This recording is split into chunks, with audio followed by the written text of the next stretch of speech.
Multitasking. Now, which one's better, compartmental or global? Okay. All right. We're different. And both compartmental and global have strengths and weaknesses that we bring to the table. And we're most powerful and effective when diversity comes together. Everyone go, Second big point, I've been telling you, men and women speak a different language. Let me tell you what it is. Write this down. You can use this as a map to help you be more effective with the opposite sex. This is based upon many social studies. Everything I've given you is based upon research, and I've got a gift for you at the end, so someone remind me about the gift. Remind me about the gift. Yes, I promise. I promised. But someone remind me, because I'll forget. Or I'm lying, right, yes.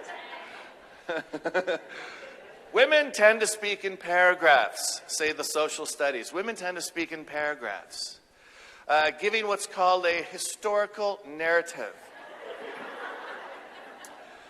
Now, what does historical narrative mean? Yes, 3 years ago, the background, the context, the setup, kind of a play-by-play sequential accounting of what happened. And it's always supported with lots of details, lots of details. And here's the most important piece for women to remember. Where does the bottom line of the story come for women? At the beginning, middle, or end of the story? At the end, the bottom line comes last. In femalese, this makes a lot of sense. Why do you think they call it the bottom line? Well, it should come at the bottom. Women speak in paragraphs, historical narrative details. Women speak in story form. Women actually enjoy the suspense of working up to the bottom line. Men actually experience your enjoyment as agitation. Because men don't speak that way. Men don't speak in paragraphs. Men speak in phrases. Short, clipped, reporting statements. They don't give a lot of details. And where do men put the bottom line? First. Bottom line comes first for men. And sometimes that's all you get. And that drives women nuts, right? Does it not?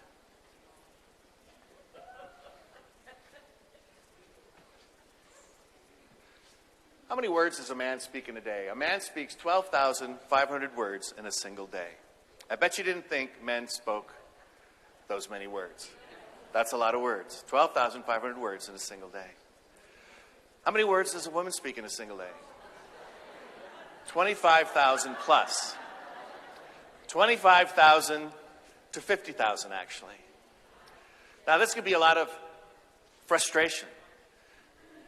Because men go to work, and at work they use up 12,495 words. We come home, we've only got 5 left. So we have to pick these 5 words carefully. What's for dinner? That's 3. Good night, that's 5.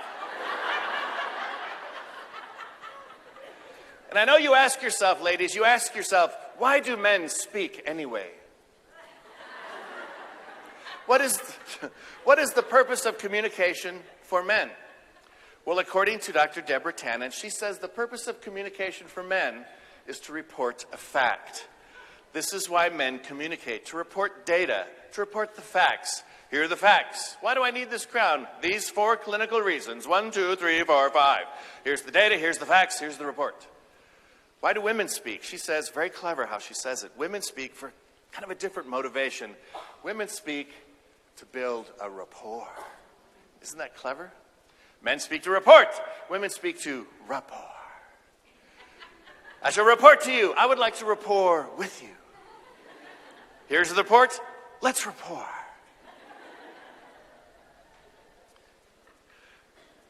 A couple years ago, I remember this. I called up my best buddy, Carl, and I spoke to him like this. I called him up and I said, Carl, I've got the tickets. Pick you up at 8 o'clock. Goodbye. Click. Now, is that okay for me to speak to Carl like that, man to man? Yes, I reported the fact. Tickets, 8 o'clock, pickup, goodbye. If a woman spoke to another woman in the same way, what would the response be? Mary Beth, got the tickets, pick you up at 8 o'clock, goodbye, click. What would the other woman think? What's her problem? Well, that was kind of a snippy little attitude, wasn't it?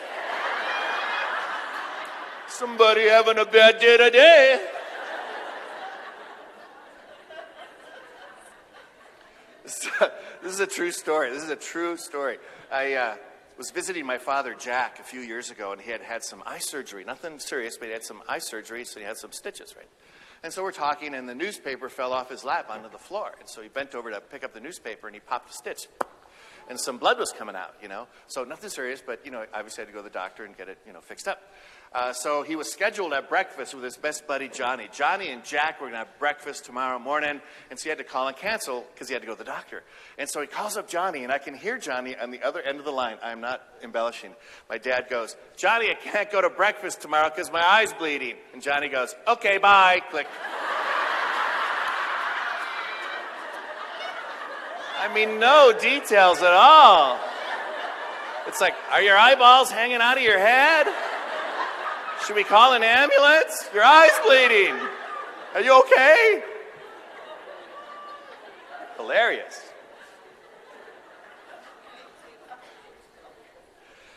Husband and wife are in the counseling couch, and the wife says to me in front of the husband, she'll say, "You know what, Bruce? My husband never tells me anything." And then I ask him, ladies, fill in the blank. He says, "Well, honey, I tell you."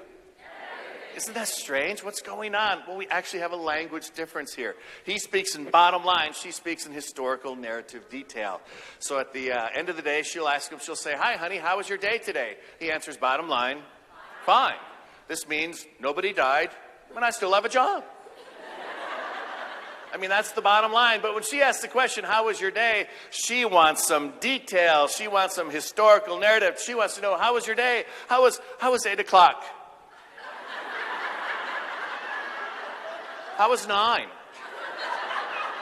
How was 10? Was 10 more like 8 or more like 9?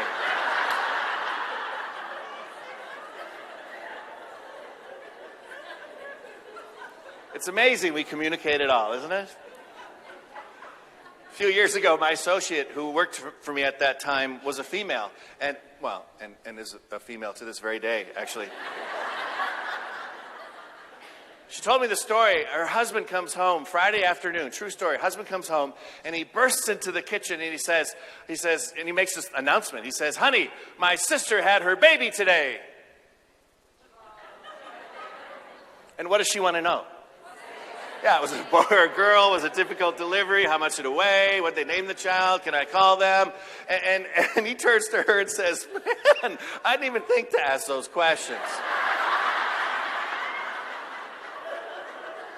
Those are a lot of questions to ask. You can think of it like newspaper. Men speak in headlines, women speak in story, right? So he just gave the headline, "Baby born, mother lives."